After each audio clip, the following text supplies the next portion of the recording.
트럼프 전 미국 대통령이 야외에서 유세를 하던 중에 총기로 피격당하는 일이 있었습니다. 용의자가 범행에 사용한 총기는 AR-15 계열의 소총이라고 하는데요. 이것이 미국의 소총으로 불리기도 하는 총기 난사범들이 자주 사용하는 총기라고 합니다. 미국에서 보편화한 무기 중 하나라고 하는데요. 관련 내용 알아보겠습니다. 태상호 군사전문기자 전화 연결합니다. 기자님 안녕하세요. 예, 안녕하세요. 용의자가 범행에 사용한 총기가 AR-15 계열 소총이라고 하는데요. 이게 어떤 총기인가요? 예, AR 소총은 아말라이트사의 유진 스토너가 개발한 소총의 앞 글자를 따서 AR이라고 부릅니다. 그럼 이제 뒤에 숫자가 남는데요. 숫자는 일종의 형식으로 1950년대 차기 소총을 위해서 개발된 7.62mm 소총은 AR-10, 즉 AR-10이라고 불렀고요. 이 설계를 기반으로 1959년부터 제작된 5.56mm 소구경 탄을 사용하는 소총이 우리가 지금 이야기하는 AR-15입니다. 이후에 우리가 알고 있는 베트남 전쟁의 상징과 같은 소총은 AR-15를 개량한 M16 소총이고요. 이 소총은 국내에서도 라이센스 생산이 되기도 했고 이로 인해서 K2 소총이 나오기 전까지 우리 군의 주력 소총으로 사용이 됐습니다. 현재 미군이 사용하고 있는 M4도 AR-15 계열 소총이고요. 미국 내에서 하루에도 수백 정 이상 팔리는 민수형 AR-15 계열 소총도 자동 사격 기능만 없을 뿐 기본적으로 모두 한 뿌리에서 나왔다고 볼 수 있습니다. 이게 우리나라에서도 사용을 하는 총인가요?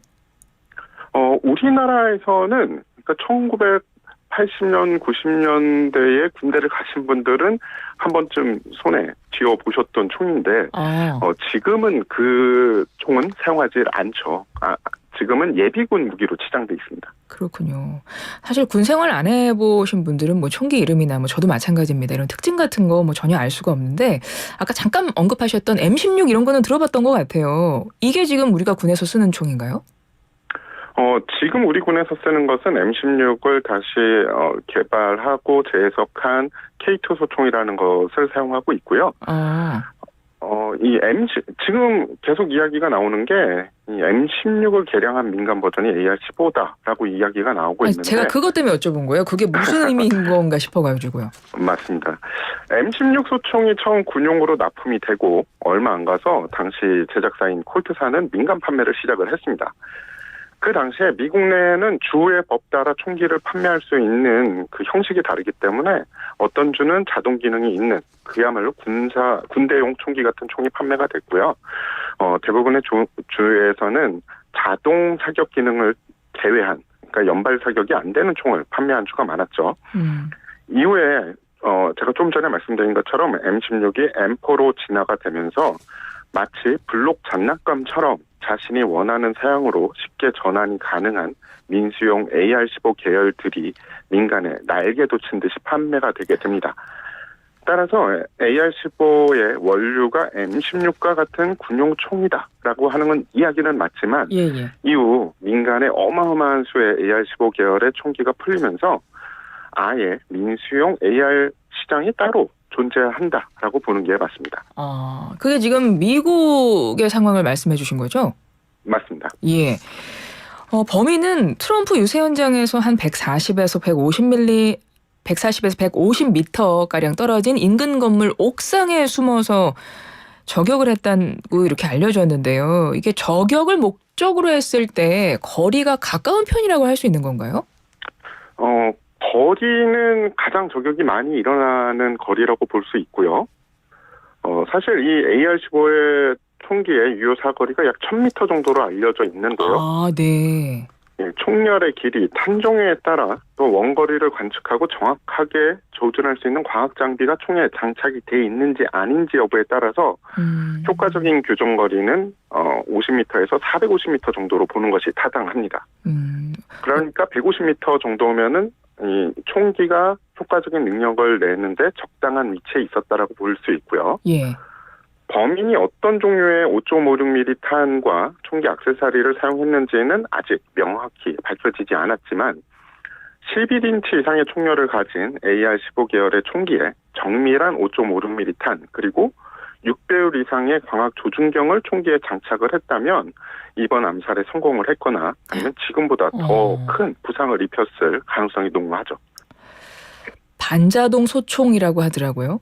반자동이라는 건 방아쇠를 당기면 자동으로 다음 총알이 장전되는 거, 거기까지는 맞나요?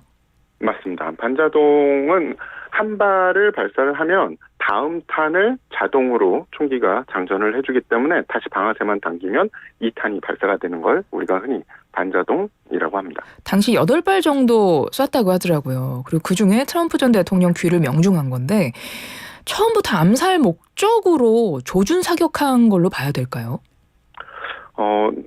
앞서 말씀드렸듯이 그가 총기에 어떤 장비를 장착을 했는지가 좀 더 밝혀져야지 명확하게 그렇군요. 말씀을 드릴 수 있는데 예. 일단 150m 거리에서 기계식 가늠쇠나 가늠자로 조준을 하면 머리를 겨냥했다고 볼 수 있고요. 머리에 어디를 겨냥했다라고 말씀드리긴 힘듭니다. 네. 범행에 쓰인 총기의 실루엣을 보면 무배율 광학 조준경이 장착된 것으로 추측이 되는데요. 그리고 보통 시중에 판매되는 반자동 AR 총기의 명중률, 즉 탄착군이 100야드, 즉 90m에서 3에서 6 MOA 정도입니다. 즉 90m에서 잘 쏘는 사수가 쏘면 손바닥 정도에 들어간다라고 보면 되는 거죠. 네네. 그렇기 때문에 대통령의 귀를 맞춘 건 좀 운이 좋았다라고 볼 수 있고요. 예. 근데 이 사수 자체가 실력이 좋았냐라는 것에는 뭐 좀 더 자세한 정보가 나와야겠지만 그렇진 않지 않았을까라는 전문가들 의견이 많은 게 네. 사수가 2발에서 3발 정도 쐈다는 의미인데 그런데 트럼프의 귀 부분 한 발이 명중이 됐고 그리고 2탄 같은 경우에는 탄착군이 좀 멀어졌기 때문에 사수가 당황을 했던지 아니면 사격 실력이 그 일정 수준에 미치지 않았다라고 보는 전문가들이 많습니다. 기자님도 이번 사건 용의자에 대해서 총을 제대로 배운 적 없는 사람 이렇게 하신 것 같은데요. 마찬가지로 그런 의미에서 하신 말씀이신 거예요? 맞습니다. 만약에 제가 150m 거리에서 미국 대통령을 AR-15 계열 소총으로 저격을 한다면 앞서 말씀드린 대로 6배율 혹은 그 이상의 광학 조준경을 총기에 부착을 하고 양각대를 이용해서 좀 더 정밀한 사격을 할 겁니다. 아울러 저격을 제대로 교육을 받았다면 이번에 저격한 저격 포인트는 외부의 관측에 너무 노출돼 있기 때문에 교육받은 저격수들은 저격 포인트로 지정하기 힘든 곳이었습니다. 또한 범인은 지역 총기 클럽에 소속이 되어 있었는데 그러니까 주기적으로 사격을 한 거는 맞는데 총기 클럽의 주변인들 증언을 들으면 총기 사용이 안전하지 못하고 실력이 부족해서 클럽의 사격팀엔 들어가지 못했다고 합니다. 따라서 사격은 할 줄 알지만 우리가 생각하는 정밀한 저격수는 아니라는 의미가 되죠. 근데 결과적으로는 물론 트럼프 대통령이 뭐 다행히 목숨엔 지장이 없었는데 귀를 명중시켰고 진짜 한마디면 큰일 날 뻔했던 거 아니에요.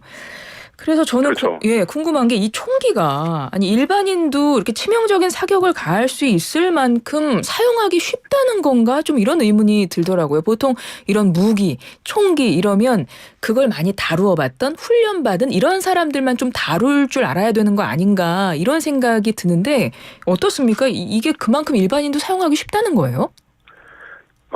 그런 의미가 됩니다. 왜냐하면 AR-15 계열의 총기가 미군에서 벌써 50년 넘게 제식 소총으로 쓰이고 있다는 의미는 그 어떤 인종과 그 어떤 나이의 사람들이 군대에 입대를 해도 쉽게 다룰 수 있고 쉽게 가르칠 수 있는 총기이기 때문이라는 이유가 있는데요. 네.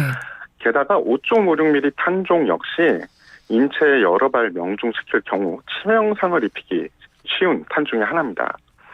이런 이유로 우리 군도 1960년대 말 이후부터 현재까지 같은 5.56mm 탄을 주력 소총으로 또 사용을 하고 있죠.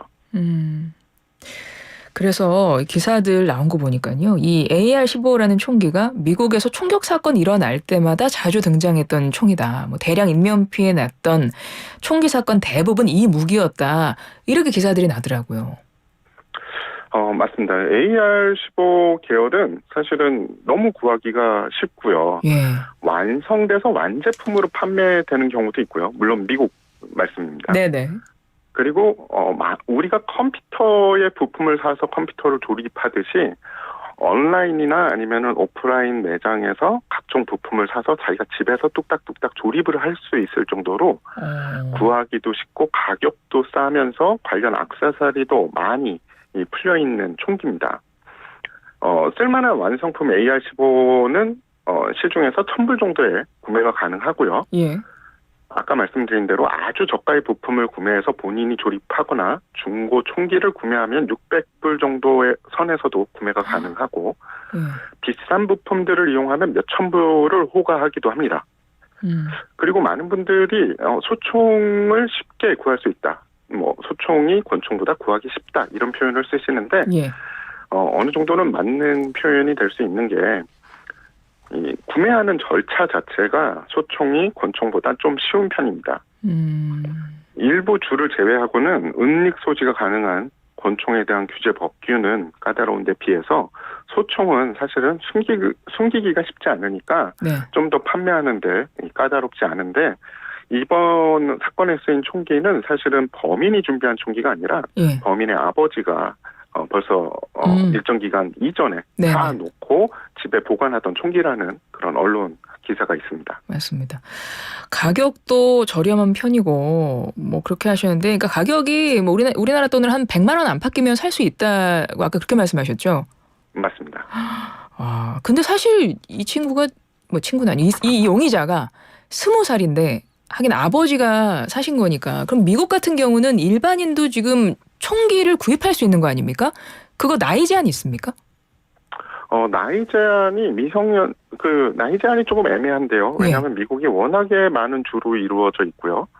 그리고 주마다 총기 관련 법규가 약간씩 다른데 대부분의 주는 미성년자 나이만 넘으면은, 그러니까 술을 마실 수 있는 나이 정도 되면은 총기를 구입할 수 있게 되는 주가 많고요. 그리고 일부 주 같은 경우에는 합법적인 신분으로 체류하는 사람들은 다 총기를 구매할 수 있는 게, 네. 그 총기에 대해서 좀 우호적인 주 같은 경우에는 총을 스포츠 용품으로 취급을 하는 거죠. 그러니까 여행으로 합법적으로 오든 아니면은 학생이나 유학생이나 아니면 영주권을 합법적으로 가지고 있으면 그 사람들은 스포츠 용품 중에 하나인 총기를 합법적으로 구매할 수 있다. 이런 논리가 되는 겁니다. 기자님이 이제 무기 전문가이시기 때문에 이제 각종 총도 다 보고 만져보셨을 것 같은데, 이 AR-15도 실제 보셨죠? 만져보셨죠? 예, 맞습니다. 이게 만약에 민간인한테, 특히 어린 친구들한테 만약에 이게 간다, 보시기에 어떠셨어요? AR-15 같은 경우에는 기본이 된 게 군용 소총에서 바탕이 되기 때문에 사실은 아까 말씀드린 대로 사용도 쉽고, 그리고 탄창이 있어서 한번 사격을 시작하면은 많은 탄을 사격을 할 수 있습니다. 예. 그래서 훈련이 안 된 어린이나 아니면은 나쁜 의도를 가진 사람의 손에 들어가면 굉장히 흉악한 무기가 될 수 있는데요. 그래서 미국 내에서 법규 자체가 그런 총기들이나 아니면은 장전이 될 수 있는 총기 같은 경우에는 금고에 보관을 하게 돼 있고, 네네. 총기 자체가 어린이나 아니면 그 관련이 없는 사람은 열 수 없게, 쉽게 뺄 수 없게 보관을 해야 되는 법이 있습니다. 그런데 그런 법이 지켜지지 않으면 큰 사고가 날 수 있는 거죠. 그렇죠. 그래도 민간인들이 우리 이번에 이제 기사를 통해서 보는 거는 비밀 경호원들이 그 용의자를 사살하지 않았습니까? 그때는 적용용 또 전문가가 쓰는 총이었죠. 그런 것들은 민간에 풀리거나 그러지는 않죠. 아닙니다. 이 적용용 총기와 사냥용 정밀소총은 거의 그 조상이 같다고 말씀드릴 수 있습니다. 그래서 사람을 좀 더 효과적으로 살상하는 것과 동물을 효과적으로 살상하는 것이 그렇게 큰 차이가 없기 때문에 이론적으로는 저격총이 시중에서 동일한 저격총을 구할 수 있다라고 볼 수 있는 게 맞는 거죠. 대신에 가격이 비싼.